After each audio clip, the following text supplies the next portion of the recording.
Research undertaken in Denmark has shown that plants placed too close to Wi-Fi routers have trouble growing. The experiment was performed by a group of 9th graders after their proposal to monitor the effects of sleeping by a cell phone was rejected due to the lack of sufficient resources. Undaunted, they switched their focus to the more attainable goal of assessing the impact that router radiation from Wi-Fi had on plants. The group planted 12 containers of garden cress seeds and placed half in a room near 2 Wi-Fi devices and the other half in a separate room with no such gadgets. For 12 days, they monitored the progress of the seeds by photographing, weighing, and measuring them. By the end of the test duration, the results were clear. The seeds that were placed near the router had died or not grown as usual, while the others had begun to flourish. The teacher who oversaw the experiment assured critics that the 2 specimens were watered and cared for in the same manner. Their discovery has gotten the attention of a professor at the Karolinska Institute, who plans to carry out a similar test, but in a more controlled environment. Apart from one. A sensational piece of research by Joseph Kuhn and his team. In an experiment, the doctor worked with 8 beehives and placed a regular home deck phone inside half of them. The scientists then monitored if the presence of a deck phone would affect the way that bees returned to their hive. The results were astonishing. In the hives where no deck phone was present, the bees returned at a normal rate. But in the hives which contained a deck phone, the bees hardly returned at all. In one hive containing a deck phone, not a single bee returned.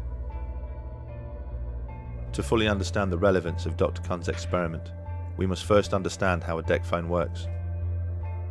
The reason you are able to walk around your home talking on your deck phone is because the base station of the deck phone sends electromagnetic frequency waves, called microwaves, to the handset. This is exactly the same way that a mobile phone mast communicates with a mobile phone.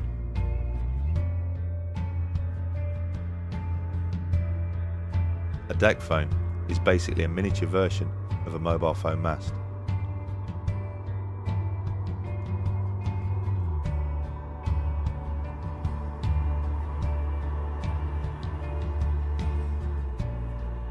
If a bee is affected by what comes out of a deck phone, it will most definitely be affected by what comes out of a mobile phone mast.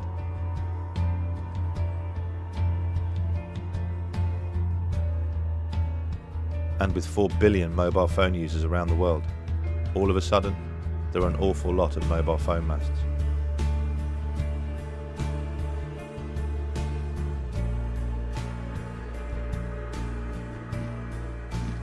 The bee's magnetic sense allows it to navigate using the magnetic lines of the Earth, an ability it has spent millions of years fine-tuning and developing. Does it stand to reason then that such an acute sensitivity would be affected by even the slightest change in the electromagnetic environment? So what about a gargantuan change, and one which has happened almost overnight?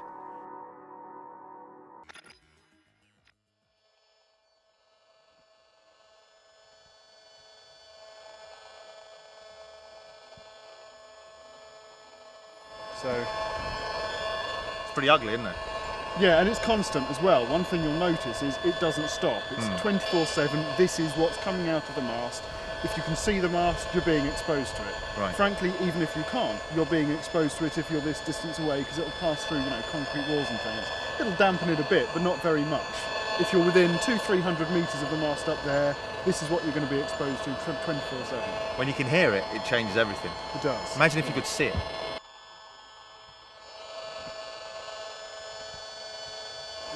It'd be the equivalent of seeing a daily smog. Yeah. around you.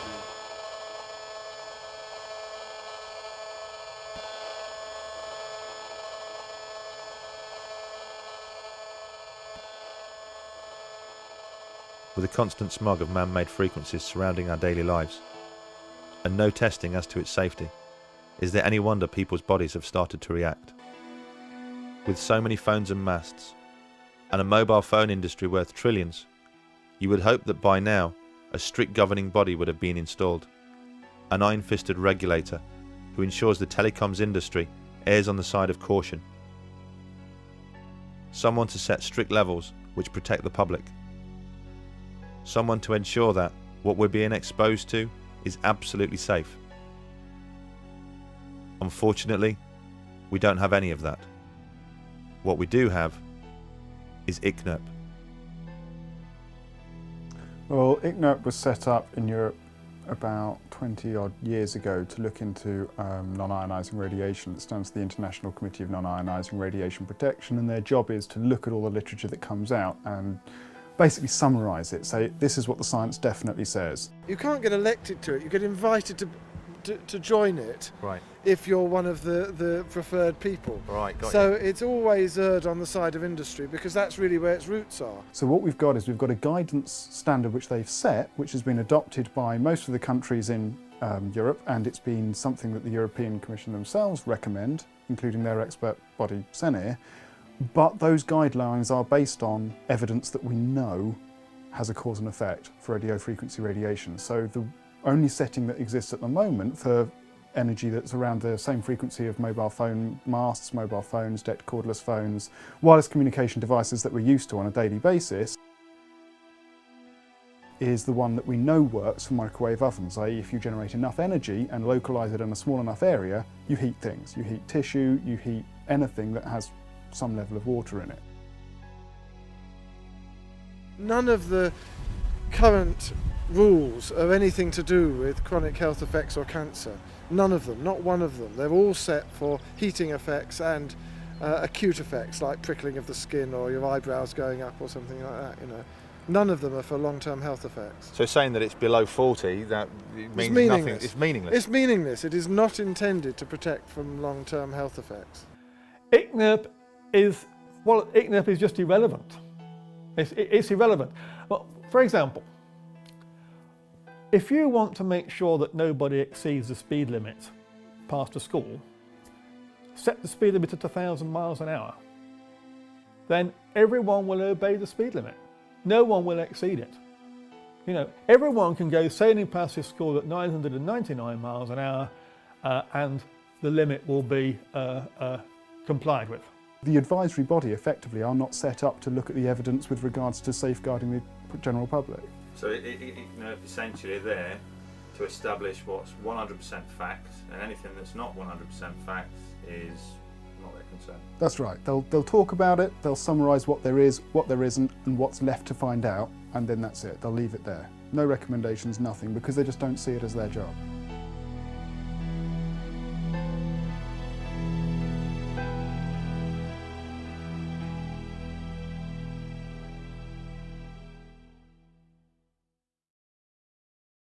What if I try and make a call? Let me try and make a call. If you try and make a phone call, it'll be almost constant, because it starts a proper sort of two-way high bandwidth transmission. Okay, let's do that. Oh wow. So as soon as it picks up, this is it trying to, and this is once it's on call mode, this is now what the phone's doing.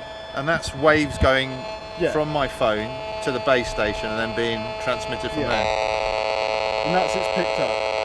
That's horrible. And that's basically what your phone's transmitting into your head all the time, that you've got it operational and you're using it for phone.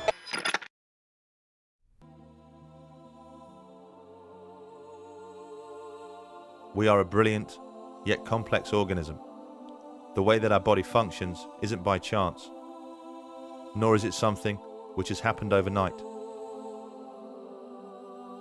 Like every other creature on this planet, we have adapted into the environment we exist in.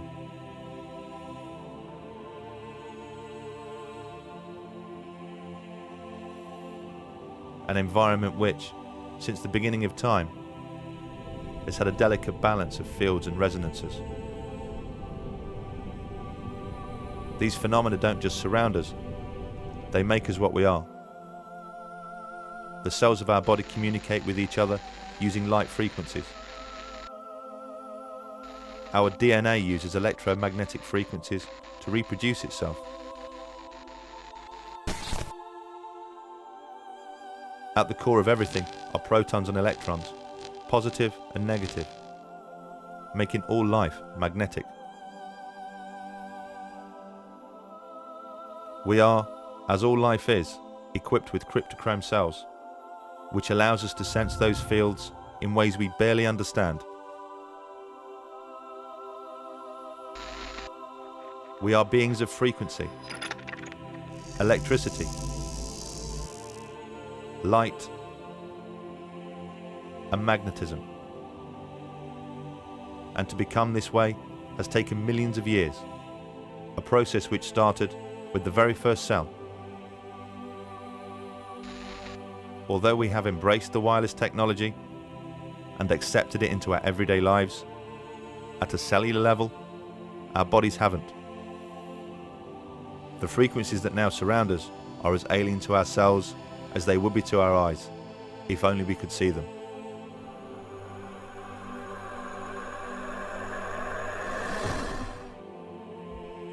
Our children are being born into a world that their bodies simply cannot understand. Where will all this lead?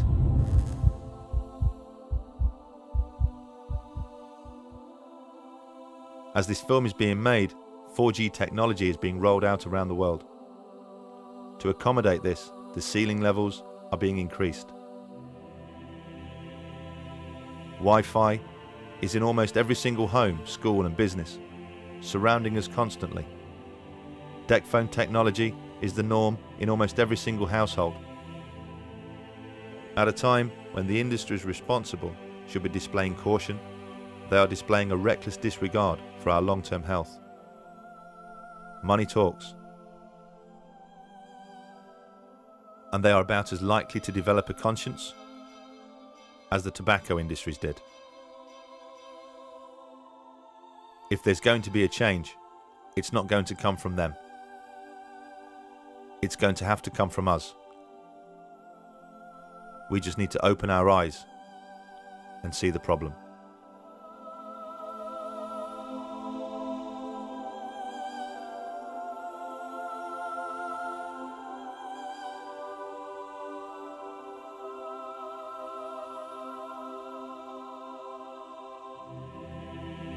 Would the MTHR, do you think, fund research into radio waves affecting melatonin, given that this is the mechanism that people seem to point to, that mobile phones affect the production of melatonin? Melatonin is an antioxidant, a free radical vacuum cleaner, if you like.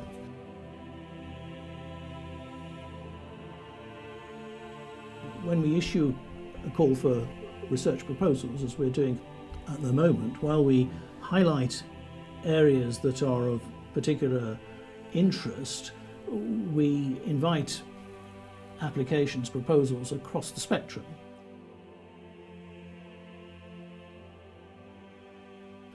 But it would have to be prioritised alongside the other applications that we get. We only have a limited pot of money, but we don't rule out funding research on melatonin. It's not one of the areas that we've identified as a priority at the moment.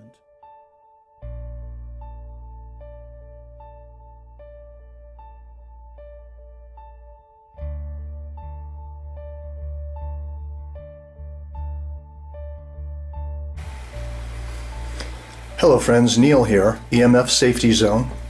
I'm going to attempt to show you what most of us are exposing ourselves to on a daily basis at our computer workstations. Alright, this is my desk where I work,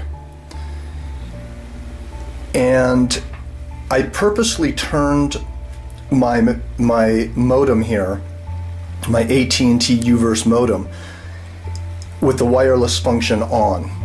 And so here's an acoustometer, radio frequency meter. But notice that this modem is innocently sitting here, apparently doing nothing. However, when we turn on the radio frequency meter, it is measuring the transmission of the wireless coming out of this modem. And you can see that the peak signal strength on the left column of this meter is at almost 6 volts per meter. That's as high as it goes. And on the right hand side, the microwatts per square meter in terms of average is sometimes peaking up at 10,000. These are extremely dangerous readings of radio frequency radiation going through my body, and most of us have our modems sitting like this at our desk, or maybe at the floor somewhere near us. Now I'm going to show you this. I'm going to turn the volume up. I'm going to walk around the house. And now I'm out of my office. I'm walking into the living room. I'm going to show you the office is back in that direction through those doors. And although the reading is down a little bit on the meter, you can still see that the whole house is more or less being influenced by this radio frequency transmission, because I don't have a cordless phone in this house. I'm going to walk into the bedroom.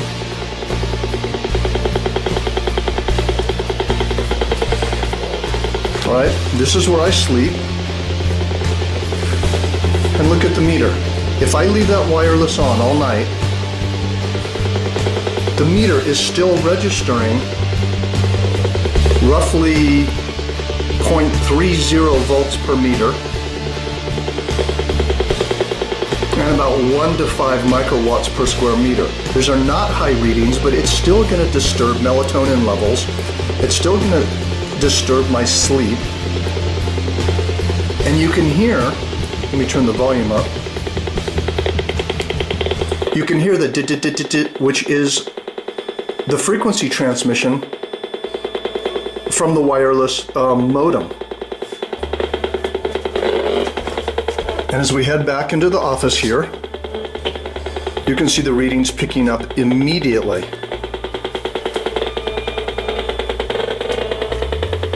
See that? And we're wondering why we're dizzy, nauseous, we have headaches, we have fatigue. This is what we're exposing ourselves to, sitting here working on the computer with a wireless modem. All right, now as you can see here, what I've done is I've plugged my Ethernet cord, I've hardwired the modem. All right, now please, this is very, very important to understand. You can think, okay, well, I've plugged my my blue or my yellow Ethernet cord or my gray Ethernet cord, whatever color you might have. I've plugged it into the modem, and I've plugged the other side of it right here into the computer. All right, so now I'm hardwired. Everything's okay. Let me turn on the acoustometer, the radio frequency meter.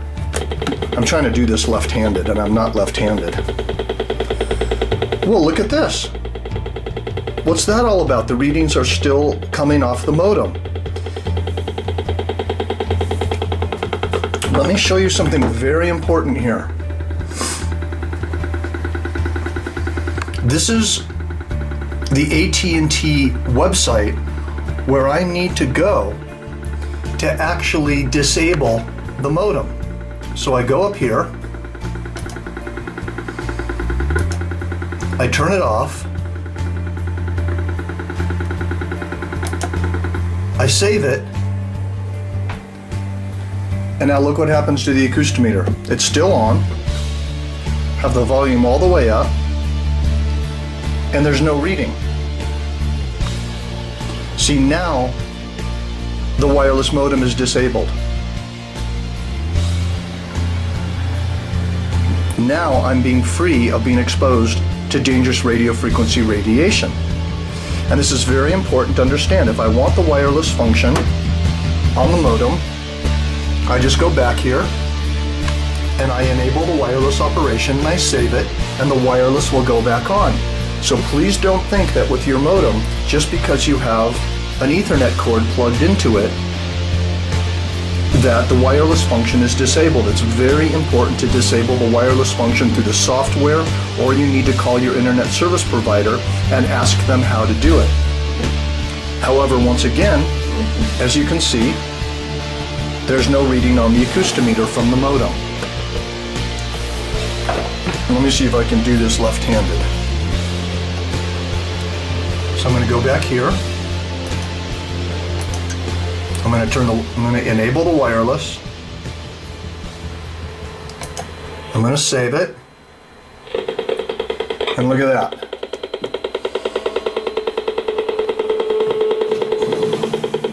Even though I have an Ethernet cable plugged into it, Ethernet cord, the radio frequency meter is showing extremely dangerous levels of RF radiation coming out of the modem.